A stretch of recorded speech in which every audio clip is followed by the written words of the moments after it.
once told me, don't get emotional about stock, Gordon. Don't.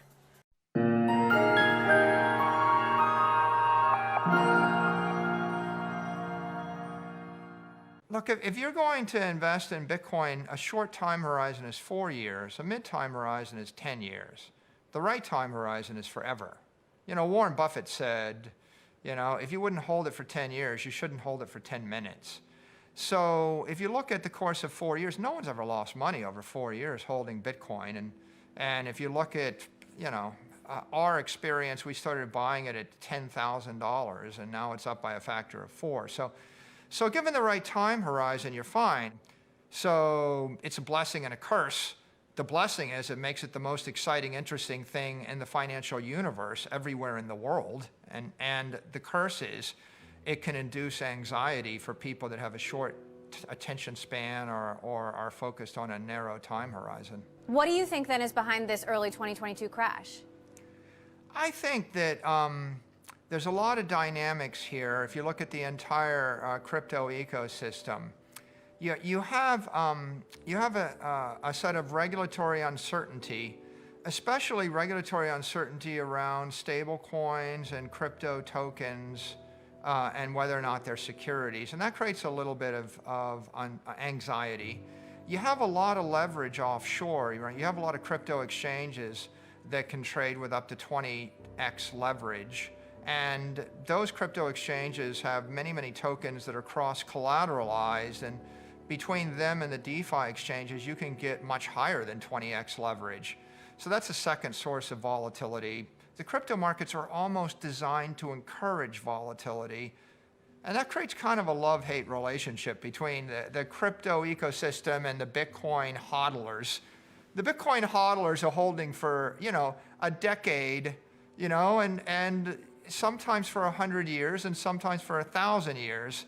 And yet you've got fast money hedge funds, but you have two totally different investment mentalities here. And when they come together, the result is you've got, in my opinion, the world's least risky asset to hold over the next century called Bitcoin. And you've got the world's most volatile, fast money market, you know, called crypto, and they're both joined at the hip, for better or for worse, in the year 2022. So clearly you're a hodler, but for the people who are terrified, who have never been on this roller coaster before, shorter term, what does the trajectory of Bitcoin look like to you this year?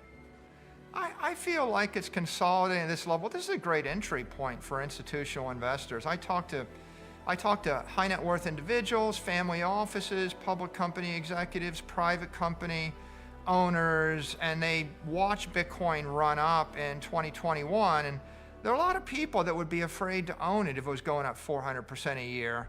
But if they're staring at it and it's 40% off the all-time high and it's consolidating, and they see that it's being embraced by people like Bill Miller, by very well-respected investors. It's being embraced by the regulators. It's being embraced by senators and congressmen and public investors and public companies. They're looking at this as like a good entry point. I'd be remiss, Emily, not to make a more important point, which is what's really going on here at a macro level is inflation. The CPI headline inflation is 7%. Look at the Turkish lira. It's collapsing. The peso is collapsing.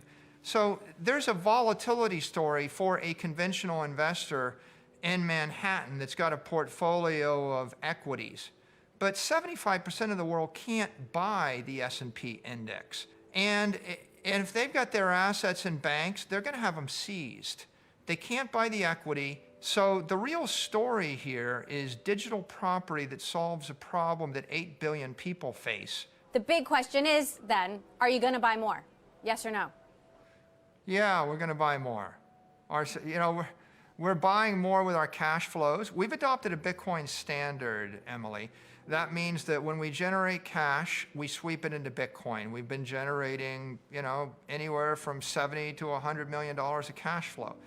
So we will also buy Bitcoin with debt. We bought Bitcoin with $1.7 billion worth of convertible debt. We bought Bitcoin with a $500 million senior secured note that we pay 6 1/8% interest on. We also issued $1 billion worth of equity at the market, and we converted it all into Bitcoin. You promised to host a yacht party when Bitcoin got to 100,000. When do you think that will be? The 100K party.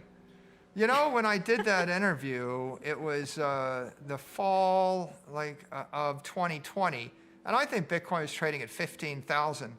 And you know, John Vallis wrote me in. He said, will you host the 100K party? And I said, well, sure, I will. There was no doubt in their mind the party's coming quite soon. I was just amazed at the confidence of Bitcoiners. I don't have a price target for when it's going to happen. What I learned is laser focus. Stuff takes time. I'm comfortable with us working through this year over year. I don't need instant overnight success.